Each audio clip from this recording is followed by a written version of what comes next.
Dok, kalau payudara pasangan, ini maaf, diremas, itu bisakah memperbesar dengan alami? Enggak, Enggak, oke. enggak. Berarti Kan mitos tadi ya, ya, kayak dokter? kayak tadi ya, yang minyak-minyakan tadi kan, gitu. Oke. Hmm. Nah, kalau gitu dokter, kan ada orang-orang juga berpendapat nih, kalau misalnya mencegah itu lebih baik daripada mengobati. Nah, gimana Mhm. sih cara merawat agar payudara itu tidak cepat kendor? Mhm. Sebenarnya gini, kadang-kadang kan juga ada faktor genetik juga ya. Memang Hmm, tidak dipungkiri faktor genetik itu ada. Kemudian makin tua ya otot-ototnya juga makin kendor, otomatis juga, apa namanya, mungkin lebih turun dibanding sebelumnya ketika usia masih muda kayak gitu. Itu hal-hal yang tidak bisa dipungkiri karena memang itu aging proses, gitu. Nah, kemudian untuk menjaganya ya kalau untuk wanita pakai bra yang sesuai gitu kan, untuk penyangga juga, untuk mencegah supaya nggak lebih cepat kendor kayak gitu-gitu. Kemudian mungkin bisa melakukan olahraga-olahraga tertentu untuk tadi menguatkan otot-otot, dada, otot-otot bahu kayak gitu-gitu. Itu juga bisa dilakukan gitu. oke, berarti lebih ke Mhm. olahraga dan memakai bra yang sesuai ukurannya ya. Mhm mhm mhm mhm. Ini ada pertanyaan dari Heri Diansyah.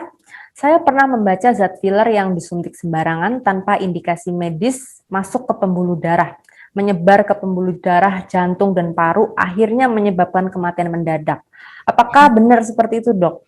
Ya, bisa terjadi. Itu salah satu komplikasi yang paling tidak diinginkan kan sebetulnya. Tadi makanya kalau masuk ke pembuluh darah tuh bisa macam-macam yang terjadi ya. Gangguan di jantung, gangguan di paru, bisa sampai ke kematian. Atau misalnya tadi infeksi berulang, itu juga bisa kematian loh. Infeksi berulang nggak tertangani, infeksinya nyebar ke seluruh tubuh, kemudian terjadi sepsis gitu ya. Sepsis kemudian ada gagal organ, kematian juga ujung-ujungnya gitu. Makanya, tadi perlu hati-hati sekali dan ingat bahwa filler payudara itu sudah tidak boleh dilakukan, gitu. Ini adalah prosedur ilegal sebetulnya. Dokter-dokter saya yakin nggak ada lagi yang ngerjain ini, dokter bedah plastik apalagi.